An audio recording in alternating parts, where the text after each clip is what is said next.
Hi friends, welcome to my channel. ఇక రాజ్ అయితే తన ఫ్రెండ్ని తీసుకుని ఇందుని దాచిపెట్టిన ప్లేస్కి అయితే వస్తాడు. ఇక వచ్చి ఇందు కొనే కట్లు అన్నీ విప్పేస్తూ, నన్ను క్షమించు, ఇప్పటికే నువ్వు మా వల్ల చాలా ఇబ్బంది పడ్డావు, ఇక నిన్ను నేను ఇబ్బంది పెట్టలేను అని తనకి కట్టేసి ఉన్న కట్లు అన్నీ విప్పేస్తూ ఉంటాడు. నిన్ను ఇంతలా బాధ పెట్టినందుకు నన్ను క్షమించు అని రాజ్ అంటూ ఉంటాడు. ఏం జరిగింది, ఎందుకు ఇంతలా క్షమించమని అడుగుతున్నావు అని ఇందు అంటూ ఉంటుంది. ఎందుకంటే నేను కిడ్నాప్ చేశాను కదా, కావాలని చెయ్యలేదు. నేను మాత్రం ఏం చేయను, నన్ను కన్న వాళ్ళ కోసం చేశాను.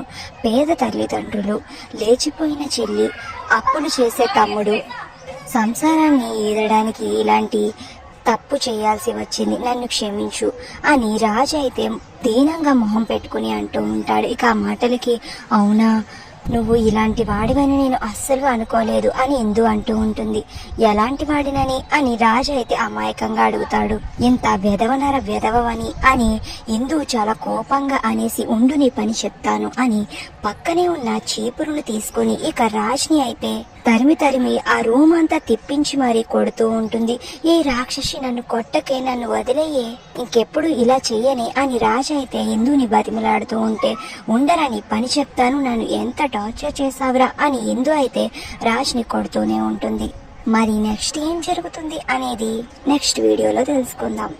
వీడియో నచ్చితే ప్లీజ్ సబ్స్క్రైబ్.